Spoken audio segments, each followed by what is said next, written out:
साहित्य उत्सव।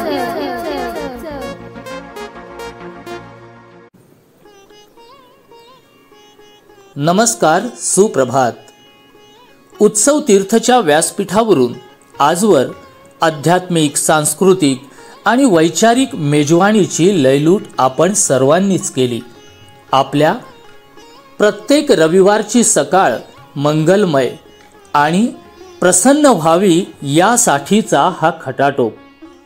उत्सव तीर्थच्या नवीन शृंखलेत आपण श्री दत्तात्रय गाढे सर यांच्या सोबत एका वेगळ्या विषयाची हाताळणी करणार आहोत। भारतीय संस्कृती परिपक्व झाली कारण अनेक विचारधारा, मतप्रवाहांचा तिनं अंगीकार केला म्हणून। या सर्व गोष्टींना स्वतःत सामावून घेत गंगेप्रमाणे ती कायमच प्रवाही राहिली। वेद, उपनिषदे, पुराण यामधलं ज्ञान जसं प्रत्येकानं स्वीकारलं, त्याचबरोबर वेगवेगळ्या विषयांवर चिकित्सा करणारं तत्वज्ञानही सहजतेनं स्वीकारलं गेलं। वैज्ञानिक दृष्टिकोन देणारं आणि वेगवेगळ्या विषयांना स्पर्श करणारं हे ज्ञान म्हणजे मानवी समृद्धीसाठी आवश्यकच। त्यातच 6 तत्वज्ञानांचा दर्शन म्हणून उल्लेख भारतीय संस्कृतीत आवर्जून केला जातो। त्यालाच षटदर्शन असेही म्हणतात। याच 6 दर्शनांचा अभ्यास आपण उत्सव तीर्थवर सुरू करीत आहोत। त्यासाठी श्री दत्तात्रय गाढे सर, जे तत्वज्ञानाचे, अध्यात्माचे आणि संस्कृतीचे अभ्यासक आहेत, अनेक व्यासपीठांवरून त्यांनी आपले चिंतन प्रस्तुत केले आहे। त्याचबरोबर साहित्य उत्सव परिवारासाठी देखील अध्यात्माची ही मेजवानी दिलेलीच आहे। आता या 6 दर्शनांचा अभ्यास देखील आपण त्यांच्या सोबतीनं करायचा आहे। उत्सव तीर्थच्या षटदर्शन या प्रथम भागात आपण जड आणि चैतन्य यांचा मिलाफ किंवा उगम कसा झाला, सृष्टीचं रहस्य नेमकं काय आहे हे समजून देणारं सांख्य दर्शन अनुभवणार आहोत। अत्यंत जटिल असलेला हा विषय सर आपल्या अभ्यासातून सोपा, सरळ आणि साधा करून सांगतात, तेव्हा तो सहजतेनं समजतो। तेव्हा ऐकूया उत्सव तीर्थ सांख्य दर्शन। निरूपणकार श्री दत्तात्रय गाढे, तांत्रिक सहाय्य विद्या पाटील, प्रमोद पांढरे। उत्सव तीर्थ सांख्य दर्शन। नमस्कार। भारतीय संस्कृती ही एक प्राचीनतम संस्कृती आहे। या संस्कृतीची जी अनेक वैशिष्ट्ये आहेत, त्यामध्ये तिचं प्राचीनत्व हे ठळकपणे उठून दिसणारं असं एक वैशिष्ट्य आहे। तसंच तिच्यामध्ये विविधतेत एकता साधलेली आहे। अनेक मतप्रवाह आहेत आणि वरवर ते विरुद्ध दिसणारेही आहेत, परंतु त्यातही अंततः एकसूत्रता दिसून येते। यामध्ये कुठल्याही विचार प्रवाहाला कमी किंवा अधिक लेखलेलं नाही। सर्वांचा सारख्याच रीतीने गौरव केलेला आहे आणि प्रत्येक प्रवाहाला भारतीय संस्कृतीचंच एक अंग म्हणून स्थान मिळालेलं आहे। येथे विविधतेत एकता आहेच, त्याचबरोबर अत्यंत समृद्ध अशी विचार परंपरा आहे। तिच्यामध्ये निरंतरता आहे आणि या समृद्ध विचार परंपरेमध्ये अनेक शास्त्रे अनेक ग्रंथ, अनेक वैचारिक भूमिका या आढळून येतात. या समृद्ध परंपरेचाच एक अत्यंत महत्त्वाचा भाग म्हणजे इथली दर्शनशास्त्र होत. पाश्चात्य तत्त्वज्ञानात फिलॉसॉफी हा एकंदरीतच विचारधारेला ओळखण्यासाठीचा शब्द वापरण्यात आलेला आहे. यामध्ये दोन शब्द आहेत, फिलॉस आणि सॉफिया. फिलॉस म्हणजे प्रेम, लव, आणि सॉफिया म्हणजे ज्ञान, नॉलेज. त्यामुळे या दोन्ही शब्दांचा मिळून जो फिलॉसॉफी शब्द बनतो त्याचाच अर्थ ज्ञानाबद्दल प्रेम, love of knowledge, love of wisdom असा होतो. आणि हे ज्ञान कशासाठी मिळवायचं तर सुखासाठी. पाश्चात्य विचारसरणीनुसार सुखप्राप्ती हे अंतिम ध्येय आहे. दुःखातून दूर करणं आणि सर्व प्रकारची त्याला सुख प्राप्त करून देणं हा अंतिम उद्देश आहे. मात्र भारतीय परंपरेत याबद्दल व्यापक विचार आढळतो. सुखप्राप्ती हा जरी एक भाग असला तरी त्याकडे व्यापक दृष्टीने पाहिलं जातं. मानवाचं ऐहिक आणि पारलौकिक या दोनही प्रकारचं कल्याण साधण्यासाठी भारतीय विचारधारा कार्यरत आहे. माणसाला ऐहिक सुख तर मिळालंच पाहिजे, त्याचबरोबर त्याच्या जीवनाच्या नंतर त्याला पारलौकिक असं कल्याण साधता आलं पाहिजे. आणि यासाठी वेद, उपनिषद, पुराणं इत्यादींचं लेखन झालेलं आहे. परंतु भारतीय तत्त्वज्ञानाची बैठक म्हणता येईल असं शास्त्र म्हणजे दर्शनशास्त्र होय. यामध्ये वेगवेगळ्या विचारवंतांनी,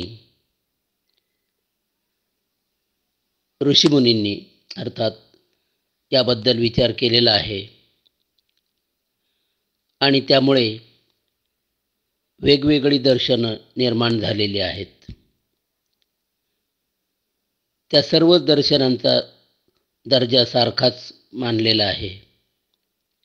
येथे प्रथम आपण दर्शन शब्दाचा अर्थ थोडक्यात पाहू. दर्शन म्हणजे पाहणे हे आपण सहज समजू शकतो. दर्शन हा शब्द दृश्यते अर्थात पाहणे या अर्थाने वापरलेला आहे.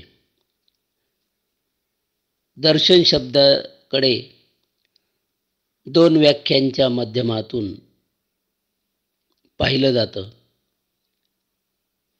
दृश्यते इति दर्शनम अर्थात जे दिसतं ते दर्शन होय.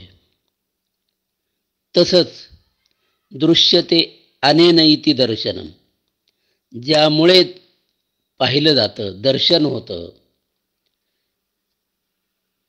ते म्हणजे दर्शन होय. या अर्थाने आणि व्यापक दृष्टिकोनातून दर्शन या शब्दाकडे पाहिलेलं आहे. आणि दर्शनशास्त्र हा शब्द यामध्ये वापरलेला आहे. शास्त्र हे अत्यंत सूक्ष्मतेने असा कुठल्याही गोष्टीचा विचार करतं. अनेक निकषांवर घासून त्या गोष्टीची सत्यता पडताळून ते सांगत असतं. म्हणून त्याचे सिद्धांत हे सर्वमान्य होतात आणि त्यांचं शासन सर्वांवर पुढे चालतं. म्हणून शास्ती इति शास्त्रम अशी शास्त्राची व्याख्या केलेली आहे. जे सर्वांवर शासन करतं ते शास्त्र. आणि म्हणून या सर्व गोष्टींचा विचार करता दर्शनशास्त्र या शब्दाकडे जर पाहिलं तर शास्त्रीय दृष्टिकोनातून, व्यापक दृष्टिकोनातून पाहिलं जाणं, किंबहुना ज्या शास्त्राद्वारे या सर्व गोष्टींचं दर्शन घडवलं जातं ते म्हणजे दर्शनशास्त्र होय. भारतीय परंपरेत मुख्यतः 6 दर्शने आहेत. त्यांना षड्दर्शन या नावाने ओळखलं जातं. ती म्हणजे सांख्य, योग, न्याय, वैशेषिक, पूर्वमीमांसा आणि उत्तरमीमांसा अर्थात वेदांत होय.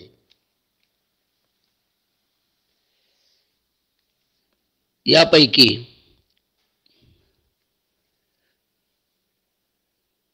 जी दर्शनं आपण आता पाहिली त्यांचा आपण क्रमशः विचार करणार आहोत. त्यातील सांख्य दर्शनाची जी विचारधारा आहे त्याचा एक अल्प परिचय किंबहुना तोंड ओळख आज आपण करून घेणार आहोत. सांख्य हा शब्द उच्चारल्यानंतर आपल्याला संख्या हा शब्द सहजच आठवतो. आणि सांख्य या शब्दामागे संख्या ह्याच शब्दाचा अर्थ निगडित आहे. अर्थात गणना, मोजणे, काही तत्वांचा, त्या तत्वांच्या विशिष्ट संख्येचा येथे विचार केलेला आहे. आणि म्हणून त्याला सांख्य गणकम, सांख्य हे गणना करणारं दर्शन आहे असं म्हटलेलं आहे. तसंच हे सांख्य दर्शन या विशिष्ट संख्येच्या आधारे या तत्वांचा उहापोह करते आणि म्हणून त्याला सांख्य दर्शन म्हटलं जातं. परंतु ज्ञान या अर्थानेही सांख्य दर्शनाकडे पाहिलं जातं. किंबहुना ते खरोखर ज्ञानाने भरलेलं, किंबहुना ज्ञानाच्या दृष्टिकोनातून संपूर्ण सृष्टीच्या निर्मितीचा, विकासाचा विचार करणारं दर्शन आहे, याबद्दल शंका नाही. म्हणून त्याला सम्यक ज्ञानम असंही म्हटलेलं आहे. ज्या दर्शनाच्या माध्यमातून सम्यक अर्थात योग्य आणि सखोल असं ज्ञान होतं, ते दर्शन म्हणजे सांख्य दर्शन होय. सांख्य दर्शन हे सर्वात प्राचीन दर्शन मानलेलं आहे, कारण त्याचा उल्लेख महाभारत, भगवद्गीता इत्यादी ग्रंथांमध्ये आढळतो. सांख्यदर्शन हे अत्यंत युक्तिवादात्मक असं प्रतिपादन करणारं दर्शन आहे. या दर्शनाचे प्रवर्तक कपिल मुनी होत. महर्षी कपिलांनी सांख्य दर्शनाची निर्मिती केली. महर्षी कपिल हे भारतीय तत्वज्ञानातील अत्यंत महत्त्वाचे असे तत्ववेत्ते ऋषी मानलेले आहेत. त्यांचं भारतीय संस्कृतीत अतिशय उच्च असं स्थान आहे. श्रीमद भगवद्गीतेत विभूतियोग नामक 10व्या अध्यायात भगवान श्रीकृष्ण त्यांचा उल्लेख करतात. या अध्यायात भगवंताने मुख्यत्वे करून मला तू अर्जुना कोठे कोठे पाहशील, माझ्या विभूती कोणत्या आहेत याचं प्रतिपादन केलेलं आहे. कपिल मुनींच्या संदर्भात जो श्लोक आलेला आहे तो असा आहे. भगवद्गीतेत भगवंत म्हणतात, अश्वत्थः सर्व वृक्षाणाम देवर्षीणांच नारदः गंधर्वाणां चित्ररथः सिद्धानां कपिलो मुनिः. श्लोकाचा अर्थ, सर्व वृक्षांमध्ये मी अश्वत्थ वृक्ष आहे. अश्वत्थ वृक्ष ही माझी विभूती आहे. तसंच देवर्षींमध्ये नारद हे माझं स्वरूप आहे. गंधर्वाणांमध्ये मी चित्ररथ गंधर्व आहे, अर्थात चित्ररथ गंधर्व हे माझंच रूप आहे. आणि सिद्धानाम कपिलो मुनिः, सिद्ध पुरुषांमध्ये कपिल मुनी ही माझी विभूती आहे. म्हणजेच भगवान आपलं स्वरूपच कपिल मुनी आहेत असं प्रतिपादन करतात. कपिल मुनींनी ज्या तत्वांचा गणना या रूपाने या दर्शनात उल्लेख केलेला आहे, ती तत्व आपण आता पाहणारच आहोत. त्यामध्ये जी मुख्य तत्व आहेत ती प्रथम आपण पाहूया. ती म्हणजे पुरुष आणि प्रकृती. पुरुष या शब्दाचा एक विशिष्ट अर्थ सांख्यदर्शनात आहे. पुरुष आणि प्रकृती यांच्यामुळेच या सृष्टीच्या निर्मितीला सुरुवात होते. पुरुष तत्व जे आहेत त्याची वैशिष्ट्ये अशी आहेत. पुरुष हे तत्व चैतन्यमय आहे, चेतनामय आहे, परंतु ते निष्क्रिय आहे आणि ते त्रिगुणातीत आहे. येथे आपल्याला कदाचित विरोधाभास वाटेल की चैतन्यमय असूनही निष्क्रिय कसं, तर त्याचा उल्लेख सांख्यशास्त्रात करण्यात आलेला आहे आणि त्याची चर्चाही आहे. तसंच सत्व रज तम हे जे 3 गुण आहेत त्यांच्या पलीकडील पुरुष तत्व आहे, म्हणून त्याला त्रिगुणातीत म्हणतात.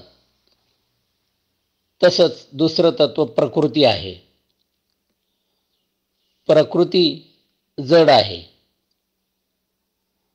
जसं पुरुष चेतनामय आहे तसं प्रकृती तत्व जड आहे. तसंच हे तत्व सक्रिय आहे. पुरुष तत्व निष्क्रिय आहे पण प्रकृती तत्व सक्रिय आहे. पुरुष तत्व त्रिगुणातीत आहे तर प्रकृती तत्व त्रिगुणमयी आहे. त्याला त्रिगुणमयी प्रकृती असं म्हटलेलं आहे. आणि मग हा जो पुरुष निष्क्रिय परंतु चेतन असतो, त्याच्यामध्ये जेव्हा एक इच्छेचा प्रादुर्भाव होतो, त्यातून तो प्रकृतीकडे येऊ लागतो. कारण तो निष्क्रिय आहे आणि त्याला इच्छेला सक्रियतेची जोड असावी लागते आणि म्हणून त्यासाठी तो प्रकृतीच्या सान्निध्यात येतो. आणि मग इतर पुढील तत्वांच्या आधारे या सर्व सृष्टीच्या निर्मितीच्या प्रक्रियेला सुरुवात होते. आणि मग त्रिगुणमयी प्रकृतीमध्ये पुरुष हा समाविष्ट होतो. त्यातून महतची निर्मिती होते. महत हे महत्त्वाचं तत्व आहे. महत म्हणजे बुद्धी. तसंच मन याही तत्वाची निर्मिती होते. मन कार्यरत होतं आणि मग त्यातून अहंकार तत्वाला सुरुवात होते. अहंकार जागृत होतो. अहंकार याचा अर्थ काही करण्याची इच्छा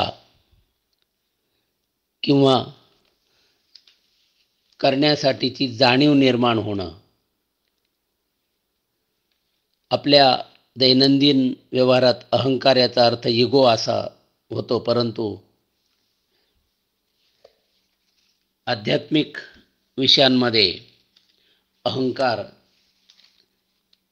याचा अर्थ सर्वसाधारणपणे इच्छा निर्माण होणे काही करण्यासाठी किंवा मी आहे आणि मला काहीतरी करायचं आहे अशा जाणीवेचा अर्थाने तो शब्द आहे. आणि मग यातून पुढील काही तत्वांच्या आधारे सृष्टीचा क्रम सुरू होतो. त्यामध्ये पंच ज्ञानेंद्रिय, पंच कर्मेंद्रिय, तसंच पंच तन्मात्रा आणि पंच महाभूत अशा 25 तत्वांच्या आधारे ही सृष्टी निर्माण होते. तिचा विकास होतो. हा विकासाचा क्रम पुढे पुढे जातो आणि या सर्व गोष्टींचा सांगोपांग विचार या सांख्यदर्शनात केलेला आहे. यामध्ये जी मूळ तत्वे प्रतिपादलेली आहेत या दर्शनामध्ये ती म्हणजे सत्कार्यवाद, दुसरं द्वैतवाद, प्रकृती पुरुष यामुळे द्वैत आहे. नंतर त्रिविध दुःखे किंवा ज्याला त्रिविध ताप म्हणतो आपण, म्हणजे आदिभौतिक, आदिदैविक आणि आध्यात्मिक ही ती त्रिविध दुःखे आहेत. शिवाय सांख्य दर्शनात विकासवादाचा मुख्य विचार करण्यात आलेला आहे आणि या 25 तत्वांचाही यामध्ये फार महत्त्वाचा प्रतिपादनाचा विषय सांख्यशास्त्राचा एक भाग आहे. आणि एक महत्त्वाचं आणि शेवटचं तत्व म्हणजे निरीश्वरवाद. आपण सांख्यशास्त्राला एक प्रकारे आस्तिक दर्शन मानलेलं आहे. आस्तिक दर्शनांमध्ये याचा समावेश होतो, तरी त्यात निरीश्वरवाद एक तत्व आढळून येतं.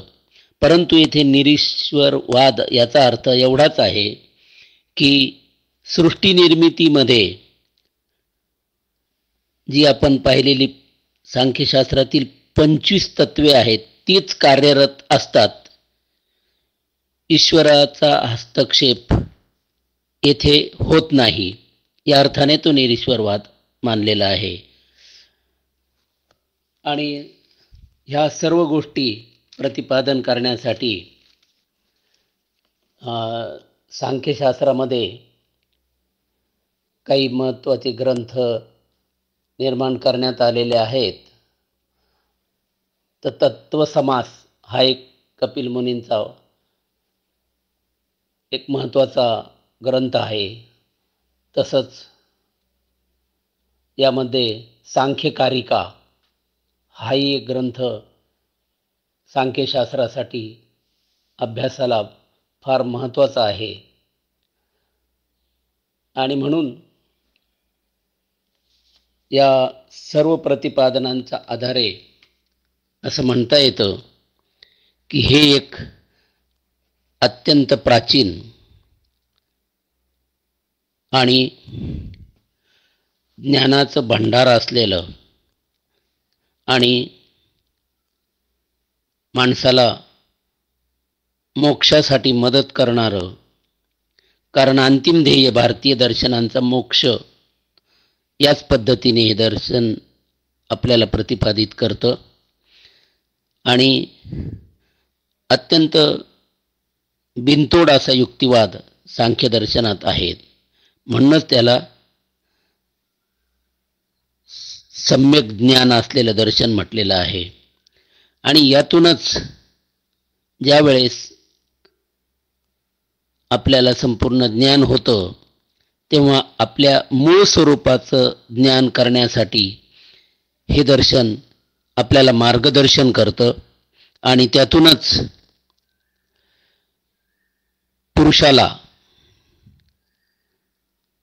आपल्या मूळ स्वरूपाचं ज्ञान कसं होतं हे सांख्यशास्त्राने सांगितलेलं आहे. पुरुषाला अर्थात सांख्यशास्त्रात पुरुष या तत्वाचा जो विचार केला आहे त्याला उद्देशून आपण पुरुष शब्द वापरलेला आहे. आणि मग मूळ स्वरूपाचं ज्ञान पुरुषाला होणं हाच मोक्ष आहे असंही शास्त्र अंततः सांगतं.